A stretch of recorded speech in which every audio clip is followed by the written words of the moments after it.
সামরিক শাসক এরশাদ সাহেব ছিলেন তখনও যেমন পুলিশকে বলা হতো এরশাদের পেটোয়া বাহিনী, বিএনপির সময় বিএনপির পেটোয়া বাহিনী, আওয়ামী লীগের সময় আওয়ামী লীগের পেটোয়া বাহিনী। তো পুলিশ তো সবার পেটোয়া বাহিনী হিসেবে গালি শুনছে। তাহলে পুলিশকে পেটোয়া বাহিনী বানাচ্ছে কারা, কোন সিস্টেম?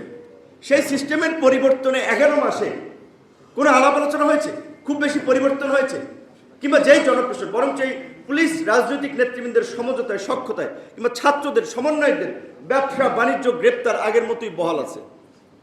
এখনো বিভিন্ন জেলায় এসপি পোস্টিং নিচ্ছে, ডিসি পোস্টিং নিচ্ছে টাকা দিয়ে। জনপ্রশাসনের আমরা যদি দেখি চিত্রটা, জনপ্রশাসনে আপনি দেখেন ডিসি ইউনোদের বিহেভিয়ার কিংবা তাদের কর্মপদ্ধতি মানুষের প্রত্যাশা অনুযায়ী কিছু আছে?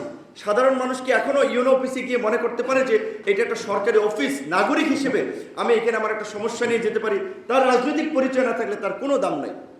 তাহলে আমরা যে নাগরিক অধিকার এবং মর্যাদার একটা নতুন বাংলাদেশ বিনির্মাণ করতে চেয়েছিলাম, একবারে সিম্পল এবং মৌলিক কিছু সংস্কার এই সরকার চাইলে যেটা করতো, বিএনপিও বাধা দিত না, কেউ বাধা দিত না, জামাতও বাধা দিত না, আমরা কেউ আমরা বাধা দিতাম না।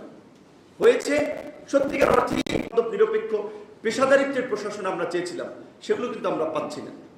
রাজনৈতিক সংস্কারের ক্ষেত্রে আমরা অন্তত ভেবেছিলাম যে রাজনৈতিক দলগুলোর মধ্যে একটা পরিবর্তন হবে, উপলব্ধি হবে।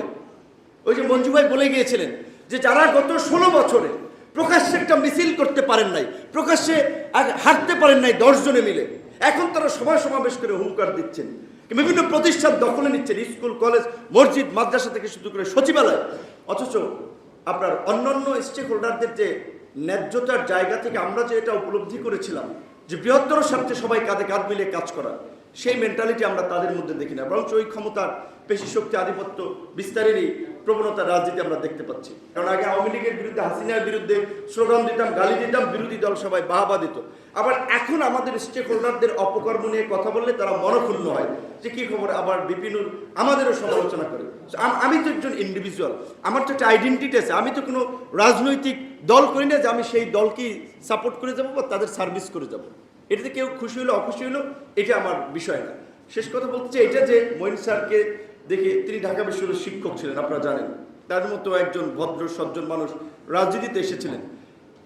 28শে জুলাই, সম্ভবত 28-29শে জুলাই 2023-এর যে বিএনপির একটি কর্মসূচি ছিল ঢাকার 4 পয়েন্টে প্রবেশমুখে অবস্থান নেওয়া, মঈন স্যার এই বয়সেও সেই কর্মসূচি সফল করার জন্য উত্তরা গিয়েছিলেন, তাকে বিএনএস সেন্টার ওখানে দায়িত্ব দেওয়া হয়েছিল।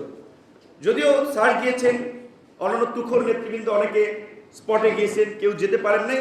সেই কর্মসূচি কিন্তু আধা ঘন্টার জন্য দাঁড়াইতে পারে নাই বিএনপি। আমরা সবাই মিলে চেষ্টা করছিলাম, বিএনপির সাথে আমরাও রাজপথে ছিলাম। তো এই গণ অভ্যুত্থানটা, যেটা আরেকজন বক্তা বলেছিল, যে মঞ্জু ভাই সম্ভবত বলেছিল, কিভাবে দিনের পর দিন যাত্রাবাড়ি, উত্তরা, মিরপুরে মানুষ বন্দুকের নলের সামনে ওই এলাকাকে কর্ডন করে রেখেছিল। এই যে সাধারণ ছাত্র জনতা, নাগরিকদের অবদান, আত্মত্যাগ, তাদের কন্ট্রিবিউশন, সেটা ভুলে গিয়ে যদি আমরা ক্ষমতা দখলের জন্য, ক্ষমতা ভোগ করার জন্য যদি আমরা প্রতিযোগিতায় লিপ্ত হয়ে